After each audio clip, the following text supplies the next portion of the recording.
Do you think we should do anything about homelessness in our city? Well, I think there should be something done.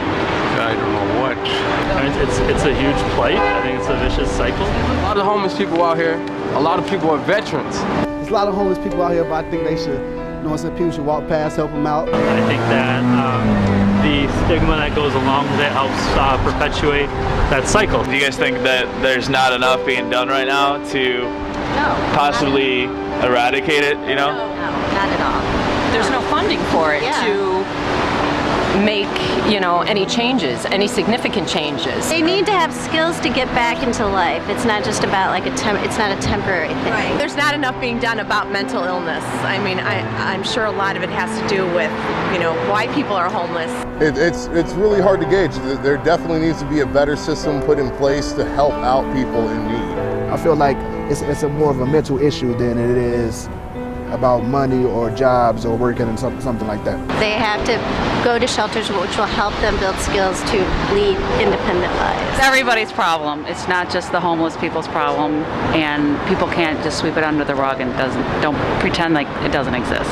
You got to give them the skills to help themselves, Permanent change. Yes, a permanent change. So I think trying to get a little bit more in touch to what are some of the bigger problems that revolve around it, such as low wages and lack of job security, I think feed into that, and just understanding that a lot of those societal issues are all tied together and contribute negatively to homelessness.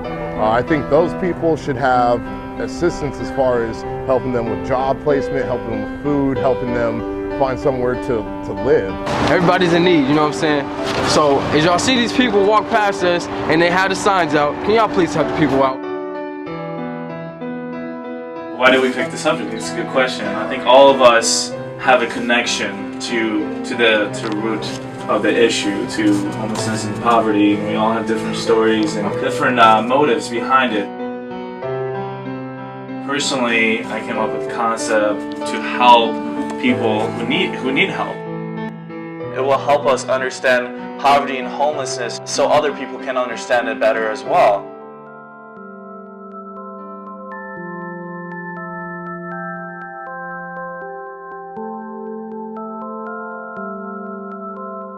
People perceive who's deserving and who's undeserving, and men are just way easier to villainize, but they don't really consider like some of them are veterans.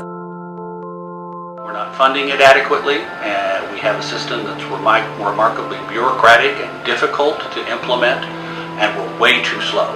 And the answer to that is the first plan of Chicago's plan to end homelessness did not meet its goals.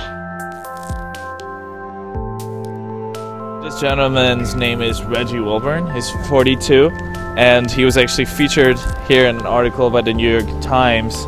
And the story really focused on a fella who would go around and give out laminated signs to the homeless folks around Chicago to help him attract more donations. So this sign right here, for example, says homeless, or as Reginald has a sign here that says please help. Very neat gesture. A lot of the homeless made the Chicago River Walk their sleeping grounds, and unfortunately due to construction a lot of them don't have shelter anymore. As you can tell, not many places to hide from this weather.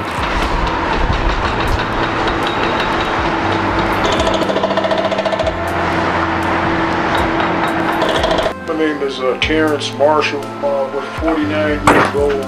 My name is Robert, 56 years old in December. Been almost off and on for the past 20 years. Ricky Beasley, I'm 57 years old. What's your name again? Dickie White. Your name? Oh, kidding. How old are you? 18? You sure? Yeah. No, I'm 40. Hi, my name is Natalie. I'm in my late 20s.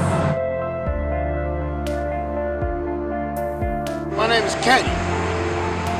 Full name Kenneth Dwayne Smith. I'm senior. There's a junior behind me. 43 years old, October 9th, 1968. My name is Francesca Torres. I am 30 years old. I was born April 22nd, 1982. I currently reside at Cornerstone Shelter.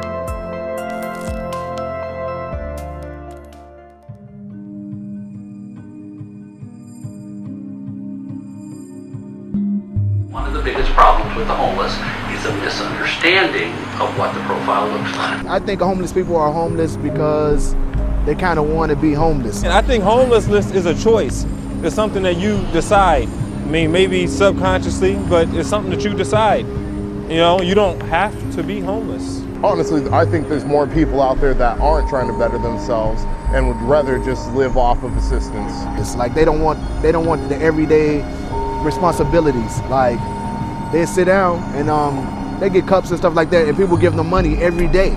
There was a time before where they weren't homeless, and maybe they had something that they can do. They can apply themselves. They got to be able to help other people. There's people out there that are taking advantage of government assistance as far as like food stamps and living. I know people who sell their food stamps instead of helping out their family, helping out better their situation. I came out here every day. I do hip hop music, so I pressed up my CDs. I sold my CDs every day, saved money every single day, and end up getting my own place. So it's no excuse for somebody to really be homeless unless they have a mental problem. It's really hard to gauge. There definitely needs to be a better system put in place to help out people in need. They got to apply. Now, I mean, I'm sure they weren't homeless all their life. There was a time before where they weren't homeless, and maybe they had something that they can do. They can apply themselves. They got to be able to help other people. Usually homeless people end up homeless because they don't have anybody else, you know, to help them. You got to help somebody first and keep helping people until somebody help you back. It starts with yourself, man. No one can really do anything. It's all about what you want for yourself. Like, nobody can help you. I mean, in this world, man, like, you got to get up and get out. Like, if you want to do better, you got to really just do better. Even if you got to put yourself around the right people or talk to people to try to get help. You can't just, you know, just say, oh, I'm homeless, I don't have any money. Like, it got to be proactive. I don't think anybody can help anybody from being homeless. It's something they have to want to do for themselves.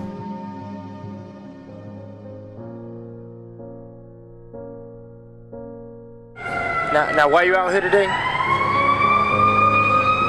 I can't make a living. What about your family? Family? Yeah. Oh, you know, my wife left me. I mean, you know, the girl left me. That was hard. How long? Yeah, how long you been on the streets? Streets?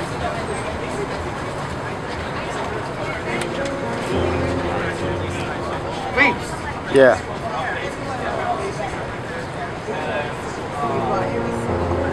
I know. How long you been out here today? Oh, a couple hours. I was taking advantage of it. Cars, money, clothes. I was rude. I wasn't thinking about the people that was really out here.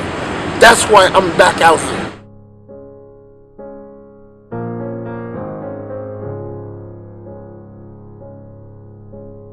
Me and my baby mama, we fell out. We fell out real bad. She kept putting me out. Okay, now I'm gone. Now you don't got to worry about me. I'm out here now. Now I'm seeing what's going on. What I had is easily taken away from me. That was God's choice. God took it away from me to wake me up. Now I'm awake. Now I see what's going on. So therefore, I get that back, I know, to help other homeless people.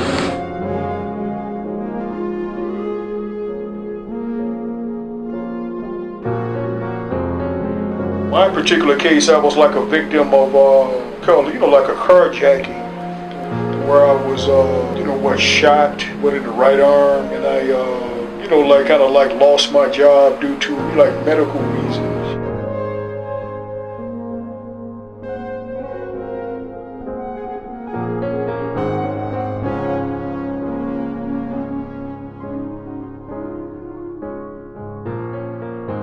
Been out here since August of last year, Yeah. holding up a sign.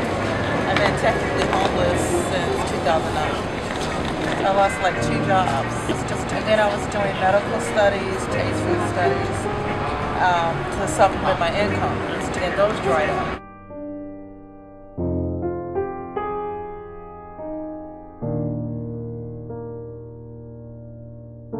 How we ended up here, like I said, he was working.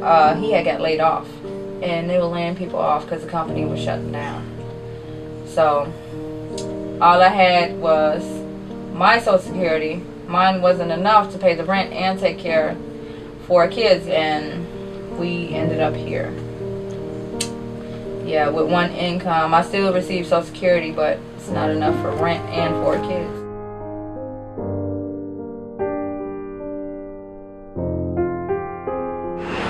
Been almost off and on for the past 20 years. Mostly because of addiction.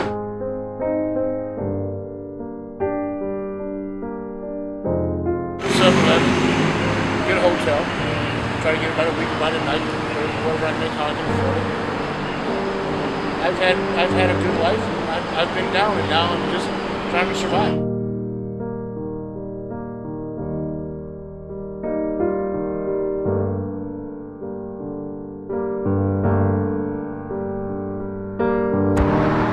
laid off with a few other people, couldn't pay my rent anymore. My husband was out of work, ran out of money. We're staying at shelters for a little bit, but it's not really a good place for a kid. Right. His sister lost her job, so she was able to take our kids. As long as we help to feed them, she can house them. And we've just been kind of struggling to get back on our feet. He was doing scrap work about 2.5 months ago, and he cut open his forearm.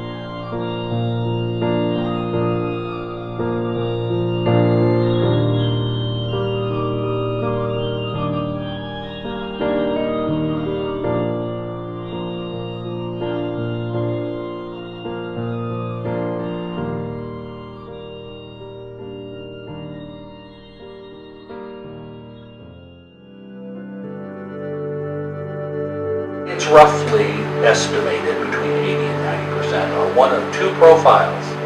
They're chronically addicted or they're mentally ill. The chronically addict is an individual who was born into an addicted family. Both of their parents, if present, are likely addicts. Their entire family structure is focused around the buying and selling of illegal substances. All my cousins were addicts, and they were my babysitters. And when mom and dad were away, well actually my mom was away working 2 jobs, and they were babysitting me. They were smoking pot, smoking cocaine, they were alcoholics. I mean, everybody in my family, both sides, cousins, aunts, uncles, were all alcoholics.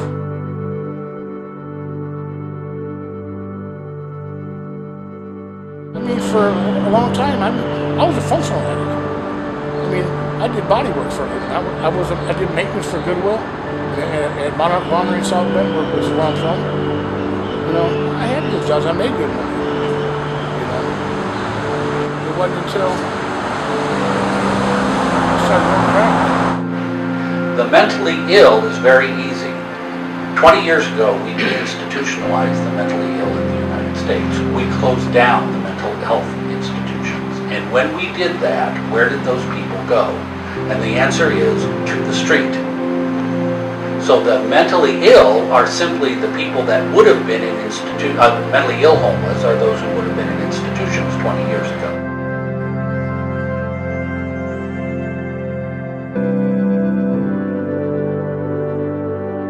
We're in America. We actually believe that if an individual is given an opportunity, they can simply pull themselves up by their bootstraps. Well, that doesn't work with the mentally ill and the chronically addicted. They're not capable internally of doing it. And this represents who the homeless in America are.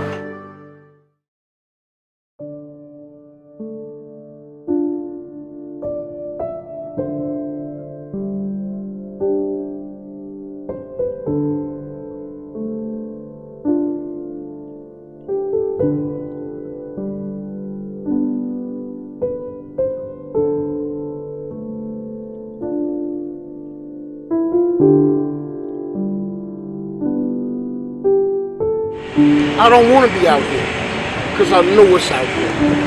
Drugs, it's violence, it's ignorance. I don't got time for it. You don't take a rocket scientist to figure out what the main problem is down here downtown. It's drugs. I make people laugh. But when it goes down to when you're robbing people, you got to steal from people, then you're making it hard on me. Right. You're making it hard. Just because you don't want something better for yourself, that's on you. Don't make it hard for the next man that wants something out of life. This here, these streets, it's dangerous. I don't want to live out here.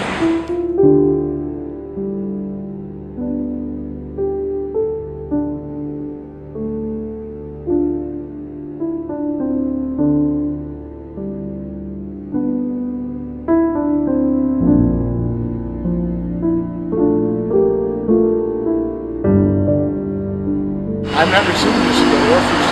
I had no idea when I got out of the nursing home a year and a half ago. The lady was in the nursing home still there. My ID. So I've been fighting for a year and a half to try to get my ID because it's a catch-22 right now. That's the main thing about when you end up homeless. It's hard to get an ID.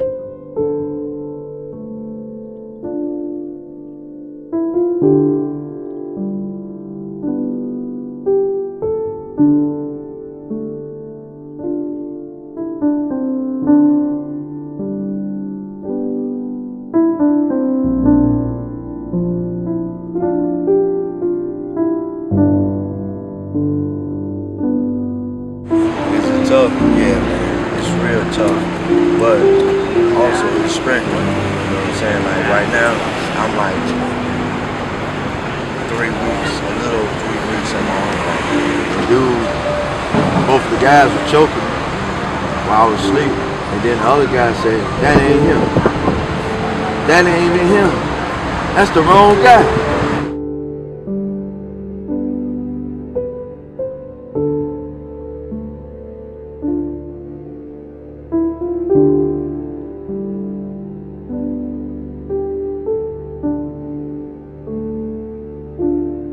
Asked me a question about my spot, why I'm not on another corner, another spot. When I come to this spot, it wasn't a 7-Eleven. I was on the bridge. A bunch of people started coming up their house, and too many people too close, you don't make nothing. If you got somebody every 5 feet, yeah, you make it. So I moved down this way. I made more up there, but I've met nicer people down this way.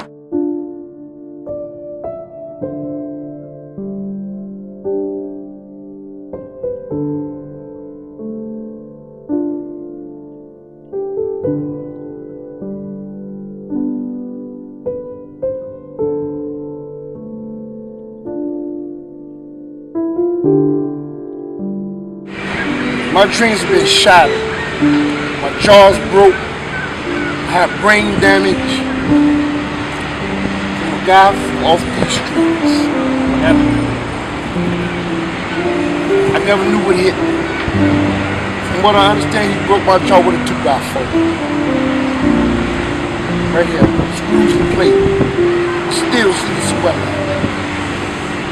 Okay, he got me that time. He won't get me again. I was like a violent, victim of crime or whatever. Yeah. Right. So I got like multiple. I got shot in the arm. So I got, with a plate in the arm. And then do like a bone graft. Take bone out of my hip and put it there. Yeah. Right. Then like 10 years ago, I was in a situation that made the news. I was like in a store, a friend of mine, and he was murdered. And I was shot like 4 more times. Hanging out with the wrong crowd or whatever and stuff. And started kind of using with drugs and alcohol recreational. Like a progression as far as like drug and alcohol use. Because we would, like you would try like an experiment with, with different drugs or whatever. Then like eventually you would, start off just like like drinking and smoking pot. And keep doing that. You would probably, try other things like cocaine.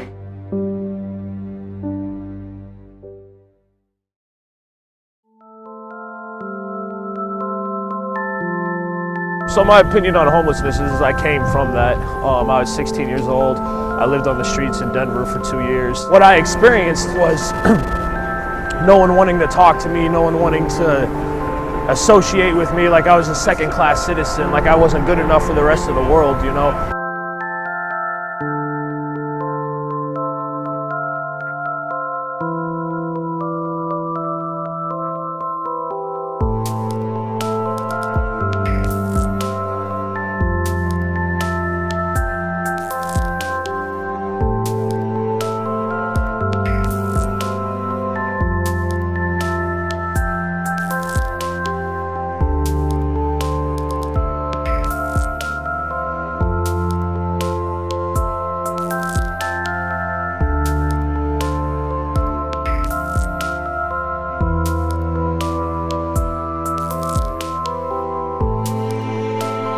I went from 16 years old, sleeping on a cardboard box next to the Platte River in Denver, Colorado, to a place called Urban Peak, which is a homeless shelter in Denver, Colorado, which helped me get my life together. And now I'm 28 years old. I'm signed to a record label. I'm on tour in Chicago right now, doing a lot better. And had I not had that assistance, I probably wouldn't be here right now.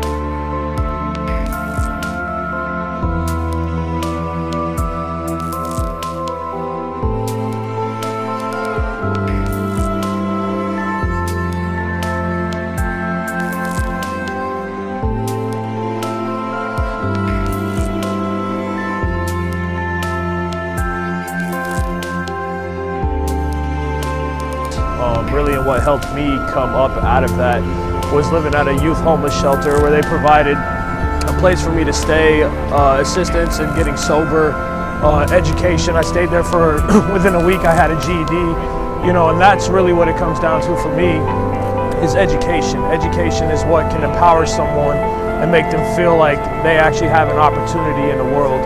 I mean, I came from absolutely nothing, had no family, and had it not been for that homeless shelter that helped me out, who knows where I would be right now.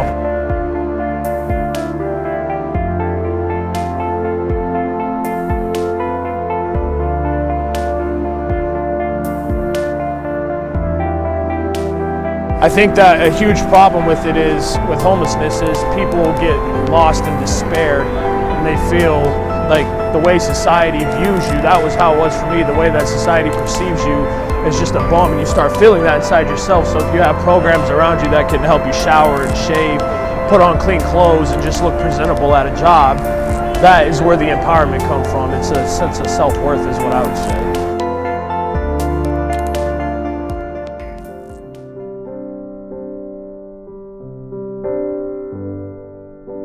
The goal of a shelter is a place to sleep and food. The goal of transitional housing is to get you into the marketplace. So transitional housing is successful when people leave. The goal of permanent supportive is to increase the quality of life to the degree that is acceptable to the resident. Transitional housing is based upon that you enter into a residential program for a period of time, 6, 9, 12, 18 months. And during that period of time, in order to stay there, you must engage in an activity that will improve your life circumstance and potentially remove you permanently from a homeless situation.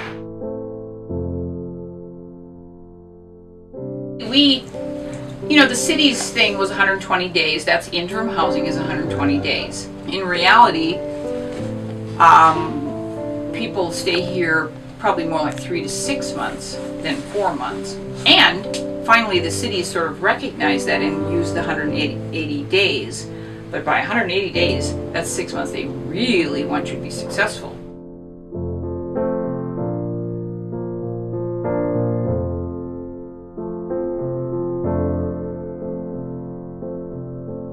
And the goal then of transitional housing is that you get out into the private marketplace and take care of yourself. But the reason why they are no longer around as much is because there became a recognition in the 70s that it was not solving the problem. People would do the residential program for 6, 9, 18 months, get a job, go back out into the private marketplace, rent an apartment, and within a period of 24 months be homeless again.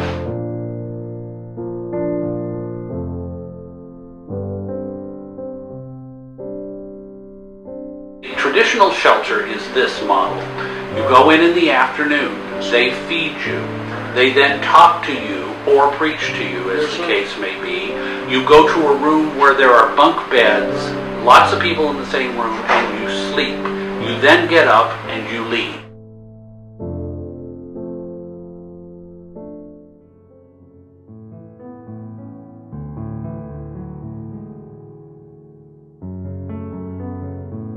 Recognize that the problem with shelters is they do nothing for the life of the homeless individual. They simply provide them food and a place to sleep. Nothing is changed. Supportive housing is, how do you solve the problem of homelessness in America? Keep it simple. Give them a house. Give them a place to stay. They cannot do it by themselves because they're mentally ill or chronically addicted. So you get a choice. They either get to be on the street or you provide them a house. And that's what permanent supportive housing is about, and that's who we are, and that's what government is supporting, and pretty much the only thing government's going to support in the future. Permanent supportive housing. Have you heard that term before? That's what I'm trying to get my ID for. There's a guy who goes to the fry here. He gave me a piece of paper. It's in the area where I live at. He was homeless. He come out of the penitentiary. 90 days they got him housing, food stamps. He's going to college at the fry now.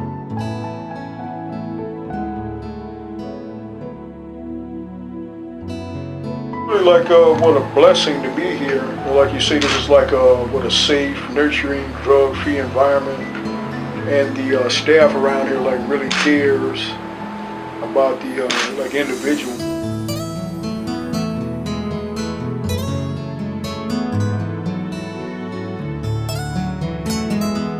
I mean, for here it's like a process. I mean, they just don't, they look at your application, but you also need like letters of recommendation, and then letters of treatment to say like that you have accomplished, like certain goals. They do like what do you call it? Psychological evaluation, criminal background check, and then they still look at like what what you're doing as far as like maintaining your sobriety. You have your own key, and I have stove, refrigerator, bathroom.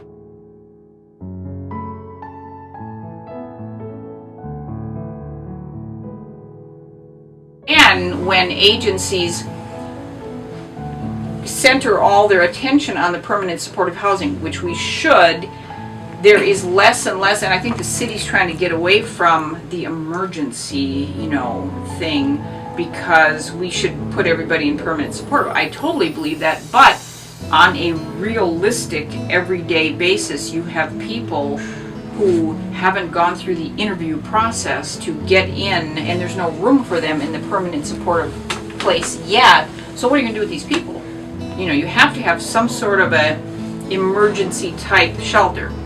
The thing with us is there is fewer and fewer places like ours that what I call, we're called interim technically, but we're really act as an emergency shelter, really like a point of entry. The DHS calls us all day and all night.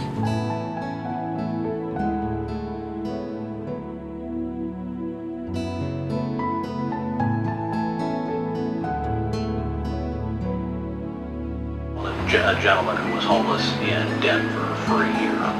And during that year, he cost government $1 million in services because the homeless get their medical care from emergency rooms, because the homeless are hungry and they steal, because the homeless get picked up by police systems and moved from place to place. So it is always the case that the homeless, without being provided a home, will cost infinitely more than providing a homeless person with a house.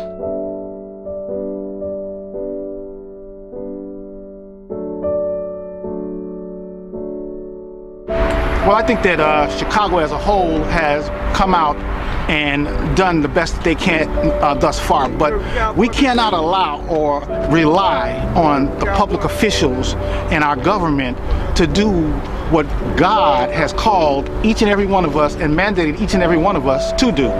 What we need to do is set a precedent so that the government will know that this is needed. So the church, I think, is the first and foremost venue that should step outside of the four walls to get this ball rolling, so that the politicians will know beyond a shadow of a doubt that this is needed. We cannot rely on government handout when God has given us the hands to give out.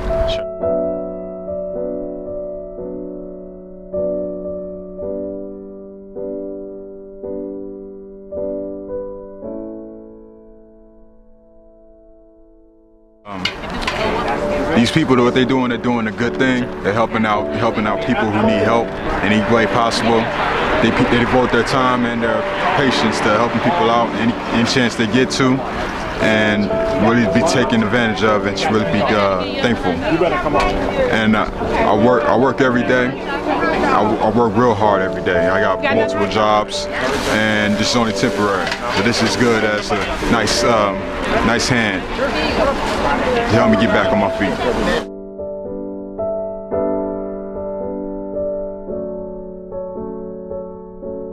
This is not just a religious movement that's going on. The fact that we have so many homeless and so many hungry people in a city such as Chicago or any other metropolitan city for that matter is just unheard of. So it is everyone's mandate. Anyone that has a heart or a passion to help, anyone's. The general public doesn't understand what the profile of the homeless is, and the general public says this: well, let's just help them get into private market environment and help them get a job so they can support themselves. That's the public's answer to the problem. They don't understand the root of the problem. But they don't understand that doesn't work. Right. It will never work. But is there an answer that does work? And the answer is yeah.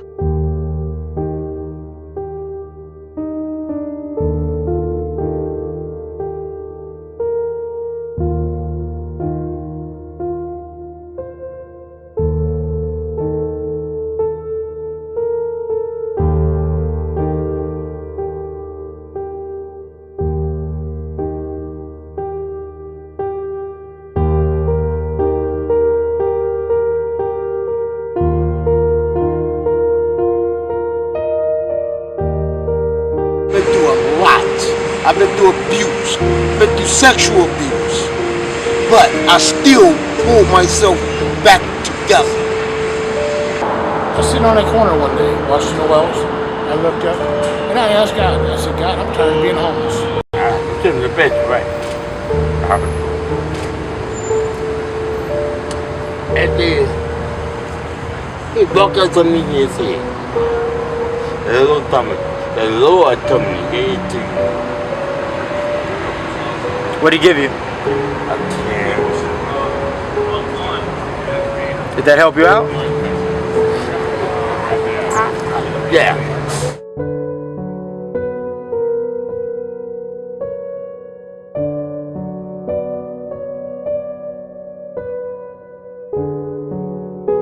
I'm open to talk about it, you know, just to let people know my story. Like, you can survive. You know, you don't have to look to drugs just to get through your days because of what happened to you. You know, like I said, my kids are my motivation for getting out of here. I'm trying to look for a job. Me and my husband trying to look for a job and trying to work our way out of here, because this is not your home. This is temporary.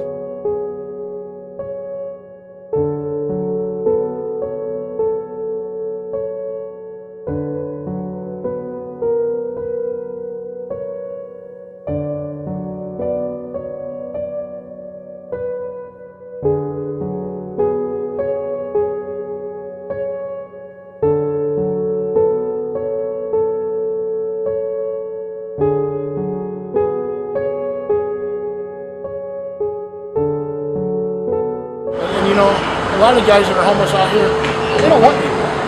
You know, some of them, I seen them when I was a bike messenger, man. I'm talking, I'll be 56 in December. I seen the same people out here, man, for almost 35 years. What I would tell that person, I wouldn't wish this on my worst enemy. But if you stood out here long enough to see how I live, you wouldn't want to live here. See where I sleep, you wouldn't want to sleep. You wouldn't wish this on your own worst enemy, because I wouldn't wish it on mine. But at the same time, be conscious of what you're doing. Don't down me because of my downfall. Try to uplift me to be a better person. That's it, that's all. It's that simple.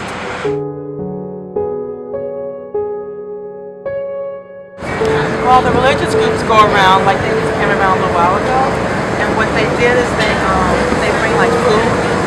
They'll bring like sandwiches.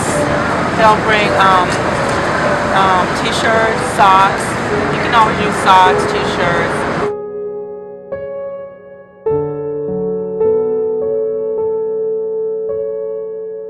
Like I said, if I was in charge, there wouldn't be no homeless people out on the streets. Like when I see homeless men out there, it was signs saying that I'm hungry, we'll work for food.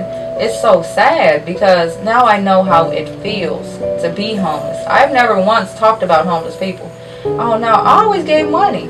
When they say they're hungry, even though they might not spend it on food, you know, but I'll give it to them anyway because I'll get my blessings.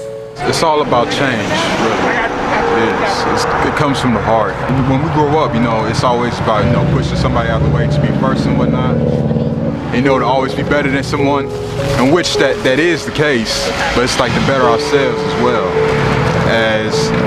As we better ourselves, we need to also help each other out, and a lot of that gets in the way. Well, one, like I said before, is get boots on the ground. It is imperative that we stop having committee meetings and come outside and get busy in doing what the Bible declares as the Father's business. We from City Point believe that the city is watching. It truly is watching. All it needs is someone to ignite the fire, and we're willing to raise up our hands and say, here we are, send us. They're readdressing the issue again to see if they can get the number of permanent supportive housing units that they need to end homelessness in Chicago. We can end homelessness in Chicago in the next 5 years.